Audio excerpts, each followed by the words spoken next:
Welcome back, students. In this session, we'll be starting a new chapter. I know previous chapters question answers are not completed yet, but these two chapters are related, and these two chapters are within the same theme. So we will know the basic theme of this chapter, and we will be dealing this chapter later with more. I'll explain more next time when we come again with this chapter. So now just have the basic idea about this chapter. So this is about the solar and the lunar eclipses, or in Bengali we call it Shurjo Grohan or Chandra Grohan.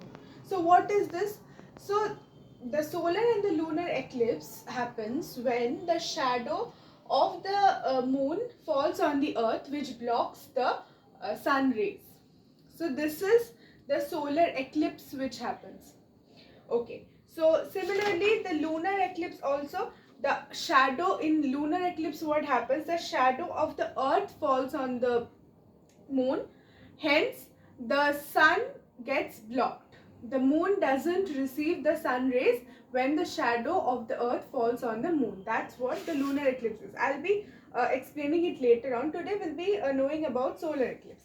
So this you can see in your book, there is a diagram of solar eclipse which is given.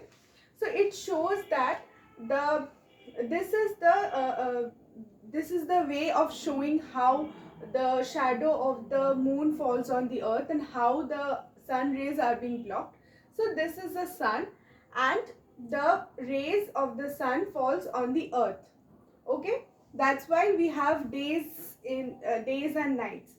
So this is the moon, and the moon also revolves likewise the earth revolves around the sun. The moon also revolves around the earth.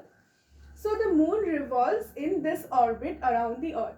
Okay, so now when the moon comes in between the sun and the earth, then at this point the moon casts a shadow on the earth. So it blocks the sun rays and a shadow falls on the earth. So that is solar eclipse. So this area where the shadow of the moon is, there are two shadows which happens, like partial lunar eclipse and total partial solar eclipse and total solar eclipse. So this is at this point of time, this part, the umbra region, this part, when the moon comes in this place and it casts a shadow on the earth and blocks the sun rays, this region, the umbra region, have the dark shadows. Okay, like it has the very dark shadows and it blocks the sun totally. The moon blocks the sun totally when the moon comes in this position. Hence the umbra region, which is the black or the dark shadow, falls on the earth. Hence that is the total solar eclipse. We cannot see the sun for some point of time when the moon is in this position and it totally blocks the sun rays.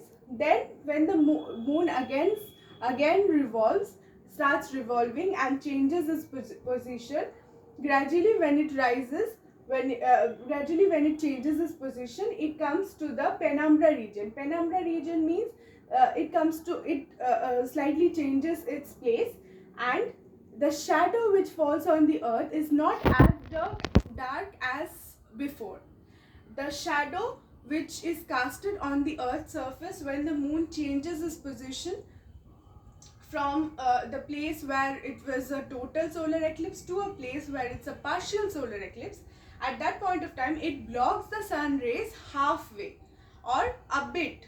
Like gradually when the solar eclipse happens, after a point of time, maybe after 2-3 hours, or the time is given, so after that particular time, the moon moves away from its position because it's revolving around the earth, right? So moon moves away from this position and the total solar eclipse changes to partial solar eclipse. Like we can see the sun partially, we can see the partial sun rays, or partial portion of the sun can be seen. So that particular type of eclipse is known as partial solar eclipse.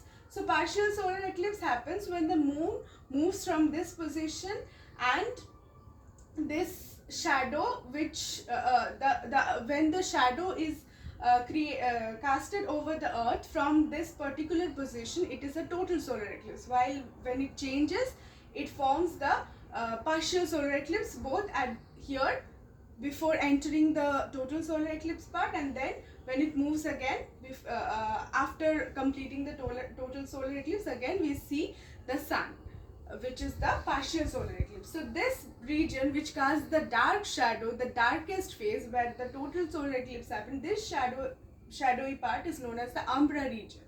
While the partial, when we see the partial, like when we can see the sun partially, that position, that part where the shadow is not as dark as this umbra region is known as the penumbra.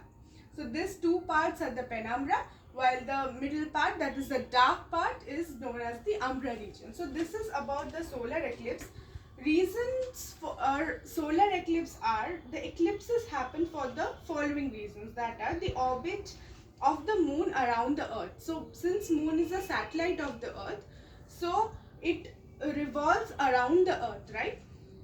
So because it revolves around the earth, at one point of time it comes between the earth and the sun, hence blocking the sun rays and casting a shadow on the earth. This is why solar eclipse happen. Then the orbit of the earth around the sun. Earth also revolves around the sun. So the earth revolves around the sun and the moon revolves around the earth. So at one point of time, three of them can come to one line, which can cause a solar eclipse or a lunar eclipse as well. Lunar eclipse we'll be discussing later on. The shadow that is formed when the sunlight falls on an opaque object. Opaque means something which through which light cannot pass. So when the shadow of one falls on the other, one planet falls on the other satellite, or any one object falls on the other object, then only this solar eclipse or the lunar eclipse happens. Right?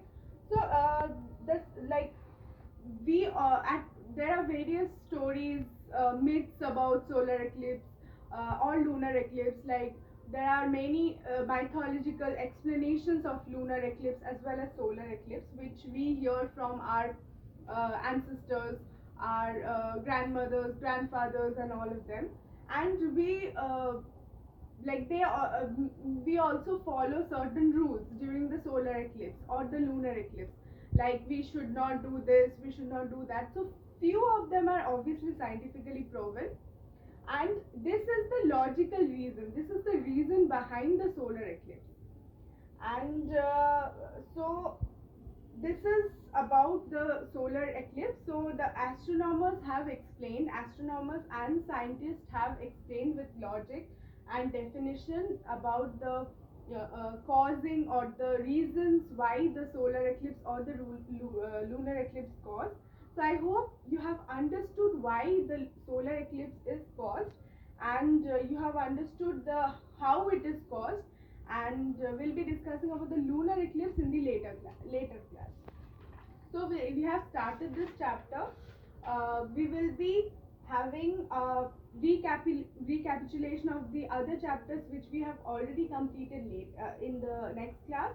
About this chapter, I just wanted to give you a very brief explanation so that we are starting this chapter, but in due course we'll be having more discussions about this particular chapter. Okay, so since this is a new one to you. So this is about it. Thank you.